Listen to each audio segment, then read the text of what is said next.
بے نہیں ایک مثال ہے یہ کہ حضرات ائمہ کرام رحمہم اللہ، چاہے امام ابو حنیفہ رحمۃ اللہ علیہ ہوں، چاہے امام شافعی ہوں، چاہے امام مالک ہوں، چاہے امام احمد بن حنبل رحمہم اللہ، سب کو اللہ تعالیٰ کروٹ کروٹ جنت نصیب فرمائے۔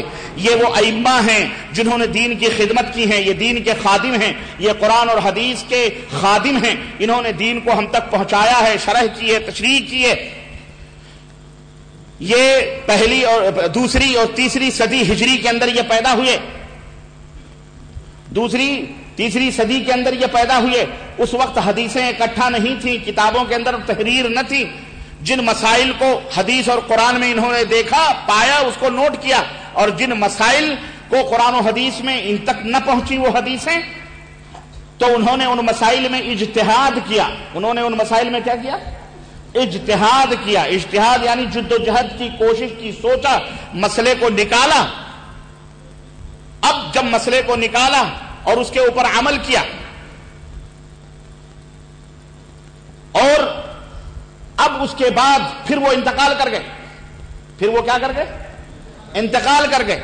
اس کے بعد جو دور آیا، وہ دور آیا جس میں حدیثوں کو جمع کیا گیا، مختلف جگہوں سے اکٹھا کیا گیا، سب کی حدیثوں کو اکٹھا کیا۔ اب پتہ چلا کہ فلانے مجتہد نے اجتہاد کیا لیکن یہ حدیث اس کے خلاف جا رہی ہے، تو جب تک تو انہوں نے اجتہاد کیا، جن لوگوں نے ان مسئلے کو مانا، چلو کوئی بات نہیں، برحق ہے، انہوں نے عمل کیا، لیکن حدیث واضح ہو جانے کے بعد، جیسے سورج نکل جانے کے بعد، اب اس طرف نہیں نماز پڑھیں گے جس طرف آپ نے اجتہاد کر کے نماز پڑھی تھی، بلکہ قبلے کی طرف پڑھیں گے۔ ایسے ہی حدیث واضح ہو جانے کے بعد، حدیث کے معلوم ہو جانے کے بعد، سنت رسول کے علم آ جانے کے بعد، اب آدمی اس اجتہاد پر عمل کرے تو اسے عمل کرنا حرام ہے، بلکہ اسے حدیث پر عمل کرنا فرض۔ سمجھ میں بات آئی کہ نہیں آئی؟ ایک اور مثال میں آپ کو دیتا ہوں۔ اللہ کے رسول صلی اللہ علیہ وسلم دنیا سے رخصت ہو گئے، چلے گئے، انتقال فرما گئے۔ امام ابو حنیفہ، امام شافعی، امام مالک، امام احمد بن حنبل ائمہ بھی وفات پا گئے، ٹھیک ہے؟ اب اگر نبی کریم صلی اللہ علیہ وسلم فرض کر لو زندہ ہو کر کے آ جائیں، اور یہ ائمہ بھی زندہ ہو کر کے آ جائیں، اللہ کے نبی فرمائیں یہ کرو اور ائمہ کہیں نہیں یہ کرو، تو کس کے پیچھے چلو گے؟ اپنے نبی کے پیچھے چلو گے کہ نہیں چلو گے؟ اپنے نبی کے پیچھے چلو گے، اپنے نبی کے پیچھے چلو گے۔ اب آج بین ہی یہی مثال رکھو کہ اگر امام صاحب زندہ ہو کر کے آ جائیں، وہ کہیں ادھر چلو، ان کا اجتہاد کہے یہ صحیح ہے، نبی صلی اللہ علیہ وسلم کی حدیث، نبی صلی اللہ علیہ وسلم فرمائے یہ صحیح، تو ہر امتی نبی صلی اللہ علیہ وسلم کے پیچھے چلے گا جو اللہ کے نبی سے محبت کرتا ہے۔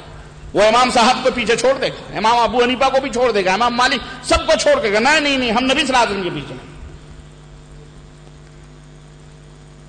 بین ہی اسی طرح سے آج نہ رسول اللہ صلی اللہ علیہ وسلم ہے، نہ امام ابو حنیفہ ہے، نہ امام شافعی ہے، نہ امام مالک ہے، سب مر گئے۔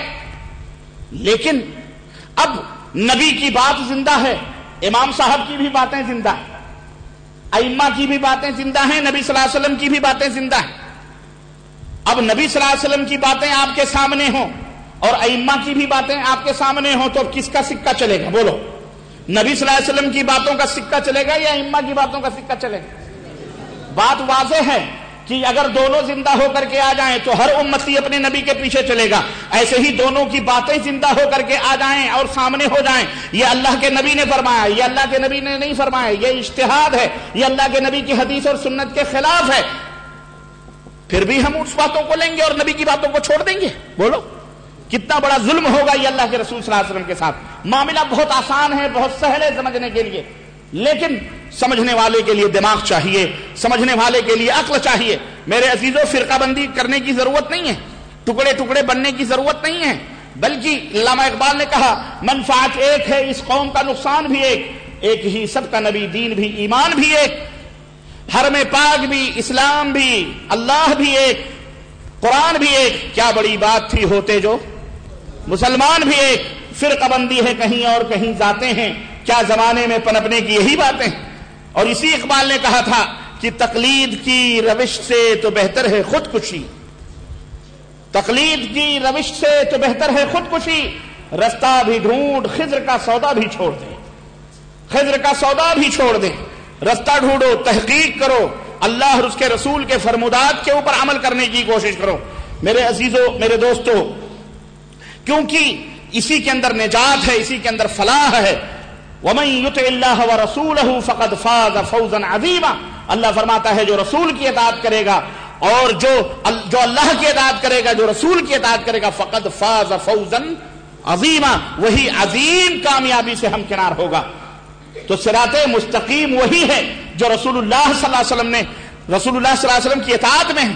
اللہ نے فرمایا تم صراط مستقیم چاہتے ہو، سنو، من یطع اللہ ورسولہ، جو اللہ کی اطاعت کرے گا، جو رسول کی اطاعت کرے گا، فاولئک مع الذین انعم اللہ علیہم، ان کا حشر ان کے ساتھ ہوگا جن کے اوپر اللہ نے اپنا انعام کیا ہے۔ وہ کون ہیں؟ من النبیین، نبی ہیں، انبیاء ہیں، رسول ہیں، من النبیین والصدیقین، اور صدیقین ہیں جو سچ بولتے رہے، ان کا ایمان بھی، عقیدہ بھی، عمل بھی، سب کچھ سچا رہا، ان کے ساتھ ان کا حشر ہوگا، نبیوں کے ساتھ ہوگا، صدیقین کے ساتھ ہوگا، شہداء کے ساتھ ہوگا، والصالحین، اور بزرگوں کے ساتھ ہوگا، نیک لوگوں کے ساتھ ہوگا،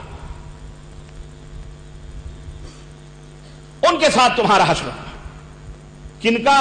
جو اللہ کی اور اللہ کے رسول صلی اللہ علیہ وسلم کی اطاعت کریں گے، ان کا حشر ان کے ساتھ ہوگا۔ گویا انعام الہی انہی چار کیٹیگری کے لوگوں کے اوپر ہے، نبیوں کے اوپر، صدیقین کے اوپر، شہداء کے اوپر اور صالحین کے اوپر۔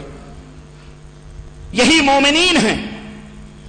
وَمَن يُشَاقِقِ الرَّسُولَ مِن بَعْدِ مَا تَبَيَّنَ لَهُ الْهُدَىٰ، ہدایت واضح ہو جانے کے بعد جو نبی کی مخالفت کریں گے، وَيَتَّبِعْ غَيْرَ سَبِيلِ الْمُؤْمِنِينَ، یہ قرآن کی آیت اللہ کے نبی پر نازل ہوئی تھی، اور نبیوں کے راستوں اور مومنین کے راستوں کو چھوڑ کر کوئی اور راستہ اپنائے گا۔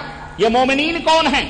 یہ مومنین ہم نے جن کو تم نے مومن سمجھا وہ مومن نہیں، بلکہ یہ وہ مومنین ہیں جو نبی کے زمانے میں تھے، صحابہ کرام رضوان اللہ علیہم اجمعین ہیں۔ سمجھ میں بات آئی کہ نہیں آئی؟ آج مولوی اس مومنین کا معنی اپنے مولویوں کو شمار کراتا، ہر فرقے کا مولوی اپنے اپنے مولویوں کو شمار کراتا ہے کہ سنو مومنوں کا راستہ، مومنوں کے راستہ سے مطلب تقلید کرو، تقلید، مومنوں کے راستے پہ چلو۔ تو جب مومنوں کے راستے پہ چلو تو تقلید ہوئی نا۔ ہم نے کہا واہ پیارے، تم نے جس کو مومن سمجھا اس کی کتاب، اس کا عقیدہ تو مشرک بتلا رہا ہے کہ یہ مشرک تھا۔ ہمارے ہندوستان میں جو کتابیں جو پڑھتے ہیں ہم ان فرقے والوں کو، جماعتوں کی، اس کے اندر تو شرک بھرا پڑا ہوا، یہ کیسے مومن ہو سکتا ہے؟ یہ تو ہماری سمجھ سے باہر ہے۔ مومنین تو وہ تھے جن کے بارے میں اللہ نے فرمایا فَإِنْ آمَنُوا بِمِثْلِ مَا آمَنْتُمْ بِهِ فَقَدِ اهْتَدَوْا، اے میرے نبی کے صحابہ، اگر لوگ اس طرح ایمان لائیں جس طرح تم ایمان لائے ہو تب وہ ہدایت یافتہ ہوں گے۔ اور جن کے بارے میں اللہ کے رسول صلی اللہ علیہ وسلم نے فرمایا علیکم بسنتی وسنت الخلفاء الراشدین المہدیین، اے میرے امت کے لوگوں تمہارے اوپر میری سنت لازم ہے، اور اسی طرح میرے خلفائے راشدین جو ہدایت یافتہ ہیں ان کی سنت لازم ہے۔ وَعَضُّوا عَلَيْهَا بِالنَّوَاجِذِ، ان کو اپنے داڑھوں سے پکڑ کے رکھو، مضبوطی کے ساتھ رکھو۔ وَإِيَّاكُمْ وَمُحْدَثَاتِ الْأُمُورِ، اور خبردار بچو دین اسلام میں نئی باتوں کے پیدا کرنے سے۔ فَإِنَّ كُلَّ مُحْدَثَةٍ بِدْعَةٍ، اس لیے کہ ہر نئی بات جو پیدا دین میں کی جاتی ہے وہ بدعت ہے، وہ ہر بدعت گمراہی ہے۔ وَكُلُّ بِدْعَةٍ ضَلَالَةٍ، اور ہر بدعت گمراہی ہے، اور ہر ضلالت جہنم میں پہنچانے والی ہے۔ وَكُلُّ ضَلَالَةٍ فِي النَّارِ، اور ہر گمراہی جہنم میں پہنچانے والی ہے۔ اس لیے بدعتیں نہ ایجاد کرو بلکہ سنت کو لازم پکڑو۔ اتبعوا ولا تتبعوا، اتباع کرو، بدعت نہ گڑھو، نہ بدعتوں کے اوپر عمل کرو۔ ایمان کی بدعتیں ہوں، عقیدے کی بدعتیں ہوں، اعمال کی بدعتیں ہوں، اخلاق کی بدعتیں ہوں، کھانے کی بدعتیں ہوں، سونے، یہ تمام کی بدعتوں سے پرہیز کرو، نبی کی سنتوں کو فالو کرو، لازم کرو۔ تو مومنین وہ ہیں جو صحابہ کرام ہیں، ہمیں حکم دیا جا رہا ہے کہ صحابہ کے راستے پہ چلو، صحابہ کرام رضوان اللہ علیہم اجمعین کے نقش قدم پہ چلو۔ یہاں ایک اصول اور آپ کو میں بتلاتا چلوں، اگر نبی کریم صلی اللہ علیہ وسلم کا فرمان موجود ہے اور کائنات میں کوئی کسی کا بھی فرمان نبی کے علاوہ اس کے مخالف ہے تو بتاؤ اس کی بات لی جائے گی یا نبی کی بات لی جائے گی؟ نبی کی بات لی جائے گی۔ یہ اصول ہے اہل السنہ والجماعہ ہمارا۔ اہل السنہ والجماعہ سے مراد اہل الحدیث، یہ نہیں یہ اہل سنت والجماعت کا ٹائٹل لگا کر کے شرک اور بدعت لوگوں کے اندر پھیلانے والے، یہ بدعتی ہیں، یہ اہل سنت نہیں ہے، اہل بدعت۔ یہ بات یاد رکھیں۔ ہمارے بہت سارے بھولے بھالے کہہ دیتے ہیں کس کی مسجد؟ کہتے ہیں اہل سنت کی. تو ہم نے کہا تم کون ہو؟ اہل بدعت ہو. کہ سنت کا الٹا تو بدعت ہی ہے. کہتے ہیں نہیں یہ اصل میں اپنے آپ کو اہل سنت. تو کیوں کہتے ہو اہل سنت؟ یہ تو جھوٹے لوگ ہیں. اہل سنت تو وہ ہیں جو سنتوں کو فالو کرتے ہیں.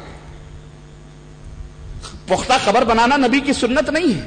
بھنگڑے ڈالنا نبی کی سنت نہیں ہے. شدہ بنانا نبی کی سنت نہیں ہے.